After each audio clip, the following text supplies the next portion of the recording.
வணக்கம் மக்களே, என்னுடைய பேர் கபில். நான் கன்னியாகுமரி மாவட்டத்தை சார்ந்த ஒரு கிராமத்தில் வாழ்கிறவன். என்னுடைய சொந்த ஊரில் நிறைய இயற்கை வளங்கள் இருந்திருக்கு. அந்த இயற்கை வளங்களை எல்லாம் சின்ன வயசில் நல்லா அனுபவித்து, இருக்கிற குளங்களில் நல்லா நீச்சல் அடித்து, எல்லா விதமான உணவுப் பொருட்களையும் அந்த ஊரில் கிடைக்கிற எல்லாத்தையும் நல்லா தேடி அனுபவிக்கிற அளவுக்கு வாழ்க்கை நல்லா இருந்தது. ஆனால் ரொம்ப பெரியவங்க ஆன பிறகு அதை அனுபவிக்கிற அளவுக்கு அந்த இயற்கையும் இல்லை, அந்த இயற்கை சார்ந்த வாழ்வியலும் இல்லை. கொஞ்சம் கொஞ்சமாக எங்கள் ஊரில் இருந்த வயல்கள் எல்லாம் காணாமல் போச்சு. கொஞ்சம் கொஞ்சமாக எங்களுக்கு வந்த பாசன நதிநீர் எல்லாமே குறைக்கப்பட்டது. அந்த பாசன கால்வாய்கள் கொஞ்சம் கொஞ்சமாக ஆக்கிரமிக்கப்பட்டது. அடுத்தது ஆக்கிரமிப்பு மட்டும் இல்லாமல் வளர்ச்சிங்கிற பேரில் நிறைய திட்டங்களை கொண்டு வந்து அதை அழிச்சிக்கிட்டும் கொண்டு போயிட்டாங்க.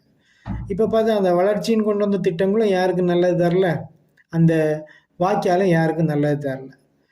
பல லட்சம் கிலோமீட்டர் கன்னியாகுமரி மாவட்டத்துக்குள்ளே ஓடிட்டு இருந்த வாய்க்கால்கள் எல்லாம் இன்னைக்கு குறுகி வளர்ச்சிங்கிற பேரில் அழிஞ்சு போச்சு.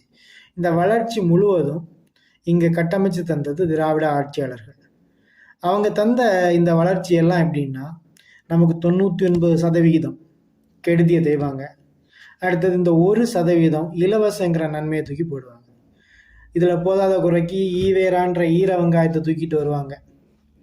அந்த ராமசாமி கதையை சொல்லி, நாங்கள் ராமசாமி இல்லைன்னா நாங்கள் உடுதுணி இல்லாமல் தெருவுந்தின்னயமாக அலைஞ்சிருப்போம்னு சொல்லிக்கிட்டு ஒரு கதையை சொல்லி, ராமசாமி தான் எங்களை கட்டி இழுத்து நேர கொண்டு முன்னால் நிறுத்தினார் அப்படிம்பாங்க. இந்த கன்னியாகுமரி மாவட்டத்தில் இந்த ஈர வெங்காயம்னா வேவாதுன்றது முதல் கதை. ஆனாலும் எங்கள் ஊரில் எல்லாம் இந்த காங்கிரஸுக்கும் பிஜேபிக்கும் டிஎம்கேக்கும் தான் ஓட்டு போடுறாங்க கொஞ்சம் காலமாகவே.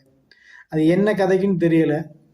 டிஎம்கேக்கு வர்றது முக்கிய காரணம் என்னென்னா, இங்கே வளச்சுரண்டலுக்கு மொத்தமாக அவங்க தான் முன்னோடிகளாக பின்னால் நின்று வேலை பார்க்குறாங்க. காங்கிரஸும் அதே வேலையை மாமா வேலை பார்க்குற மாதிரி கூட நின்று செய்கிறது. எங்கள் ஊரில் ஒருத்தர் இருக்கார், ஜோசப் விஜய் இல்லை, விஜய். ஜோசப் விஜய் உலகத்தை ஏமாத்துற அளவுக்கு பெரிய நடிகர். இவர் விஜய் வசந்த், இவர் ஒரு சின்ன நடிகர். எங்கள் ஊரில் எம்பி அவர் தான். ஆனால் அவர் எதுக்கு எம்பி ஆனார்னு அவருக்கும் தெரியாது. அவர் எம்பியாக இருக்கிறதுனால என்ன நன்மைன்னு உலகத்துக்கும் தெரியாது, கன்னியாகுமரி மாவட்டத்துக்கும் தெரியாது. அந்த மாதிரியான ஒரு சூழலில் இருக்கக்கூடிய அரசியலில் நான் முழுக்க உங்ககிட்ட மக்கள்கிட்ட கேட்குறது என்னென்னா, நாம் தமிழர் கட்சி ஆதரிங்க. இந்த இயற்கை எழிற்சூழலை மீட்டமைக்கிற ஒரே வாய்ப்பை, இழந்த எல்லா இயற்கை எழிற்சூழலையும் மீட்டமைக்கிற ஒரே வாய்ப்பில் நம்ம முன்னால் இருக்கிற ஒரே கட்சி நாம் தமிழர் கட்சி மட்டும்தான். நீர் வளத்தை மேலாண்மை பண்ணி பார்க்க முடியலைன்னா இங்கே நம்மளால் இயற்கையில் நிம்மதியாக வாழ முடியாது. நம்ம செயற்கை நம்பி தான் வாழணும். செயற்கை நம்பி வாழும்போது நம்ம அதிக காசும் பொருளீட்டையும் கொடுத்து தான் வாங்கணும். அதனால் யோசிங்க எல்லாரும்.